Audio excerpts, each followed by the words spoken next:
Welcome. Don't get me laughing. Welcome back, True to Horseman. That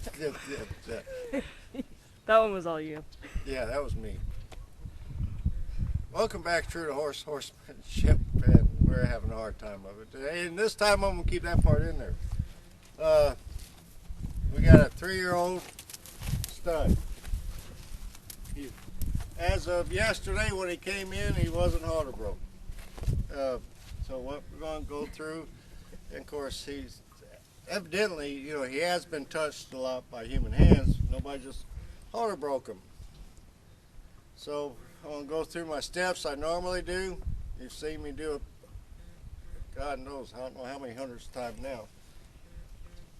In all fairness to the horse, Nikki did go into pen earlier, so we get a little bit of halter, give him to the halter so we can get it to here, the round pin. So she did exact about like what I'm going to do. As I always tell everybody, it starts at the hip. I'm going to walk that hip and put a little tug on this halter. Now if he, right there, he's stalled out a little bit, I'm going to flip at his hip and keep that head bent to me. Right now, I want him to learn just a little bit. I'm not going to put a lot of pressure on him right now. So I'm going to send him out.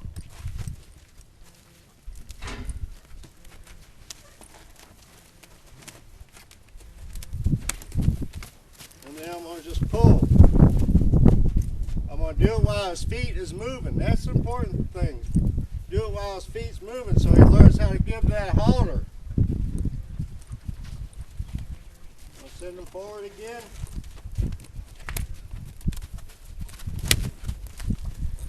And we'll pull.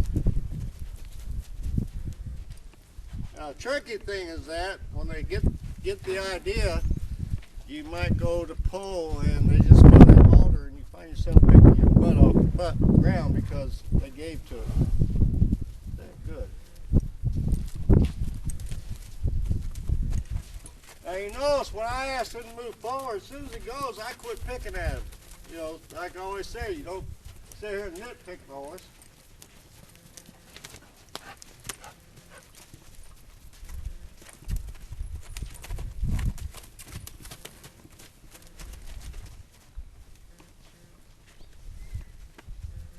This way, when you halter train a horse this old, you got can't cut it down and then flip it over or sit back on that halter.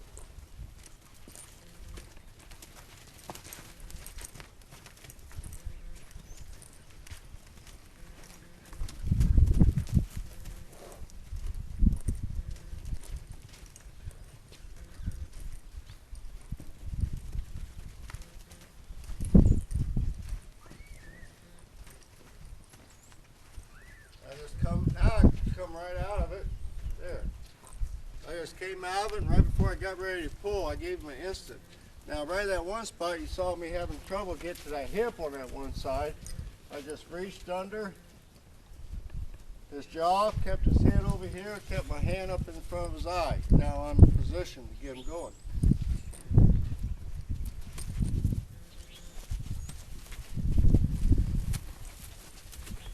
This horse came into Falcon Ridge. He's going to be pretty easy horse to start. Often people say, how long is it going to take you to get a horse under saddle? A horse like this is not very long. So instead of me just keep working on one thing constant, I'll break it up. So I keep his mind active and not get him all zoned out on me. I'm going to be quite honest with you today. Nick, you want to go get my pad and my light saddle? Some people say, well, he's not even halter trained yet, and you're going to saddle him up. If I get a saddle on this horse, and right now I can control his head and get it be as non-eventful as I possibly can, because he already shows me with me flipping the rope over him, he's not worried about it. So what I'll do while Mickey's getting the saddle,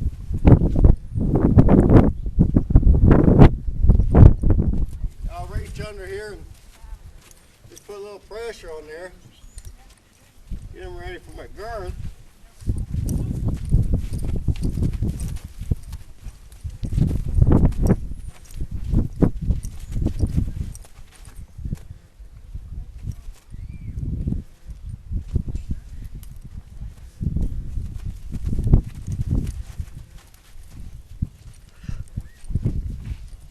You know, this horse is going to be a piece of cake, pretty much, unless you shock him.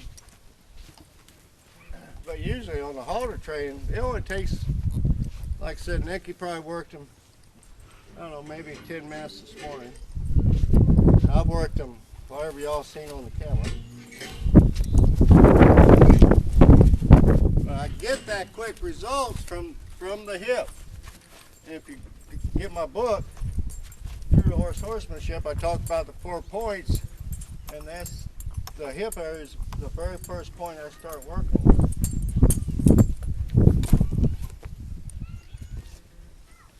Thank you, honey.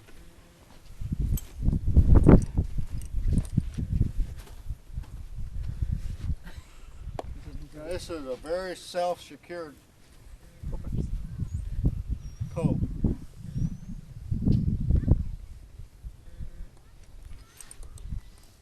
You know, he didn't mind that pad, and like I said, somebody's touched him and everything, but they haven't did much more than that. So how I know which, how far to go and what point to stop, well, you know, if I take that pad on and off like that, he's ready for saddle. Like I said, I put my line around his belly to get him used to the pressure. Some horses, as you know, I put my barrel rope on them and use that. Right now I'm using my little voice to tell me. And I hope it's not wrong for Rachel and Nicky's sake, because they're behind the camera. Heck, I'm safe. I know where I'm at.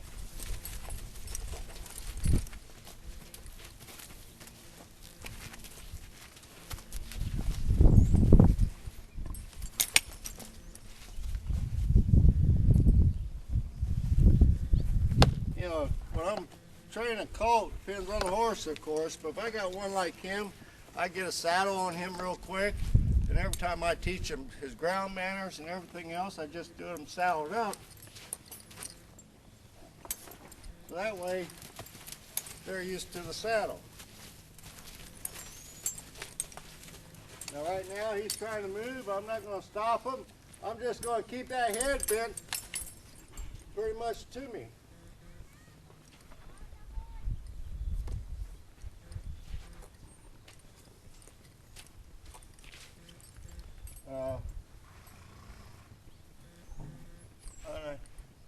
I hate to bother you, but you wouldn't get that girth off my cutting saddle.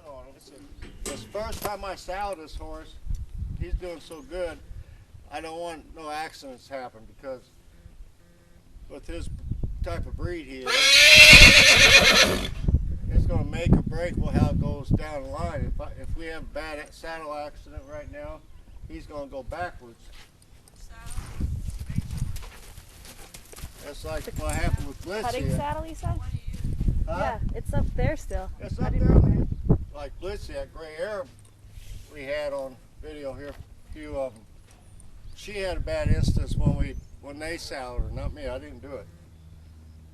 The other trainer did, and scared the hell out of her. And so it constitutes the rest of the training with everything. And like I said, this horse is telling me it's ready for, you know, I'm not going to sit here and spend a month using a plastic bag and everything, because this horse can care less.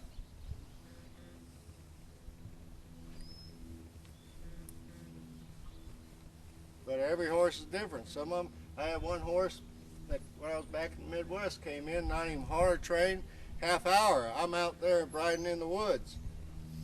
And some horses, shoot, 60 days and I might be just thinking about riding in the woods. It's all temperament. It's not a breed thing. I want to say that right off. It's not so much a breed thing. It's more of a temperament, because your quarter horses, different bloodlines is bred for different things. Your Arabs are bloodlines are dead. You got your halter